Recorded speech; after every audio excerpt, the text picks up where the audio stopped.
Herkese merhaba sevgili takipçilerim.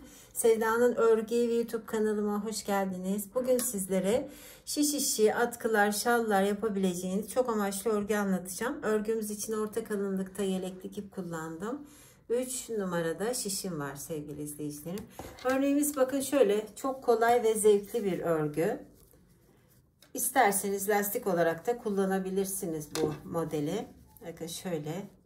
Şimdi örneğimiz 4 ilmek üzerinden oluşan bir model. 3 ilmek örneği, bir de arasında bir ilmeğimiz var. Toplamda 4 ilmeğe ihtiyacımız var yapacağınız modelin büyüklüğüne göre.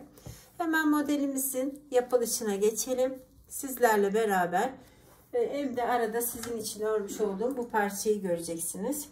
Şimdi örneğimize hemen başlıyorum sevgili izleyicilerim. Şöyle bakın, ilmeklerimi attıktan sonra hiç örmeden arka yüzden başlıyorum. Kenar ilmeğimi ördüm birinci sıra olduğu için. Şimdi sonrasında bir düz 3 tane ters örüyorum. Arka yüzden modelime başladım. Bir düz 3 ters. Sıramı bu şekilde tamamlayacağım. Bir düz 3 ters. Eğer videomu beğendiyseniz beğen tuşuna basmayı, sevdiklerinizle paylaşmayı, Sevda'nın Örgü Evi YouTube kanalıma abone olmayı unutmayın sevgili izleyicilerim. Abone olmak ücretli değil. Kenar ilmeğiyle sıramı bitirdim. Şimdi örgümün ön yüzüne geldim. Ön yüzünde kenar ilmeğimizden sonra bir tane burada araş ördüm.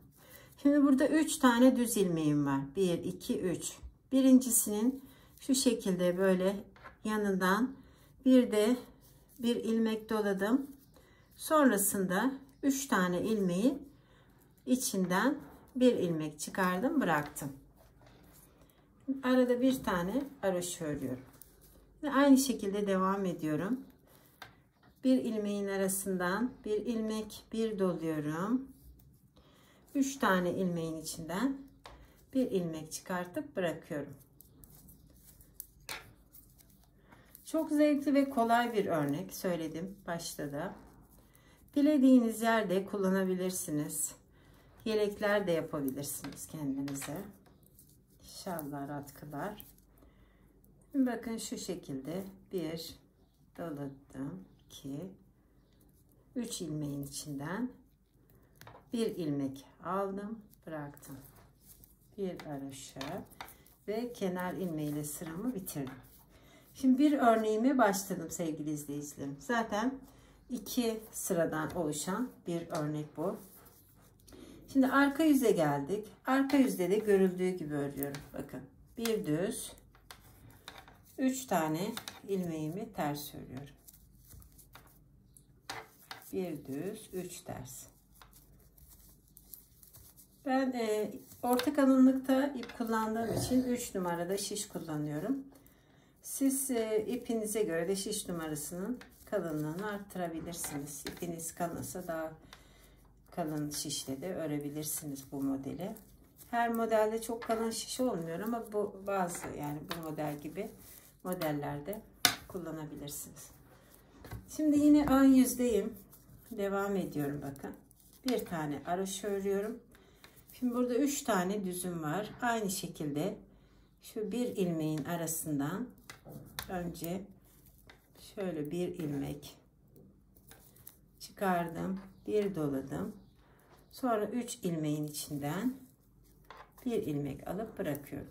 Aynı işlemi tekrar ediyorum. Bakın. Bir tane araşa, bir doluyorum, 2. Aynı şekilde devam ediyorum modelime. Aralarda hep bir tane araş örüyorum. Ve sıramı böyle tamamlıyorum.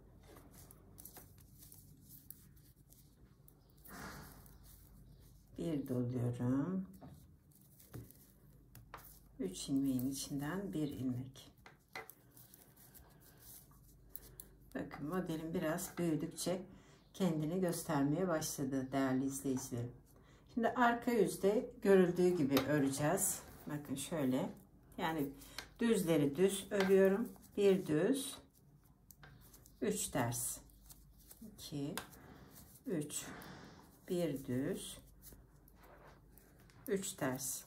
Ben böyle sıramı tamamlarken sizler için örmüş olduğum parçayı görün. Bir sıra daha anlatalım. Tam anlaşılsın. Sıramı bu şekilde bitiriyorum.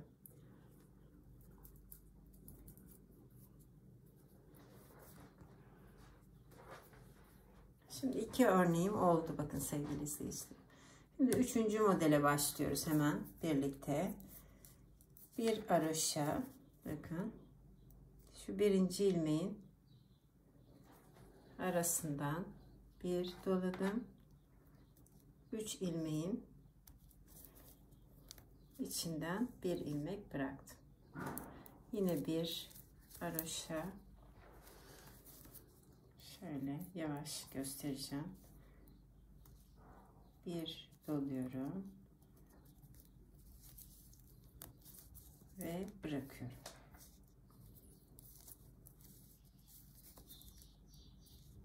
Önce birinci ilmeğin arasından bir ilmek alıyoruz. Sonra bir ilmek doluyoruz.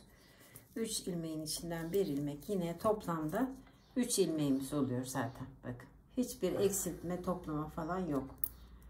Yine aynı. 1, 2, 3. 3'ün içinden bir ilmek, şöyle bir haroşa ve kenar ilmeği ile sıramı bitirdim. Bakın harika bir model oldu sevgili izleyicilerim. Arka yüzü de görüldüğü gibi örüyoruz zaten. Bakın belli olmaya başladı. Şöyle düzleri düz örüyorum.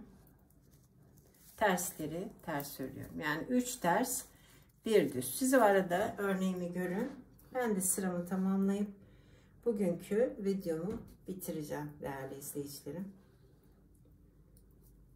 Şöyle 3 ters, bir düz olarak devam ediyorum.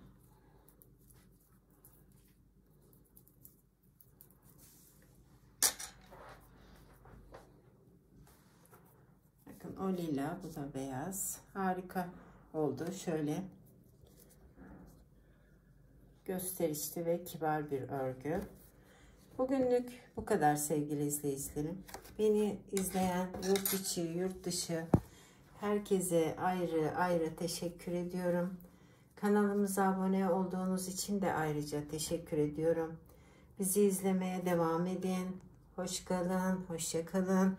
Örgüyle ve sevgiyle kalın değerli sevgili izleyicilerim diyorum.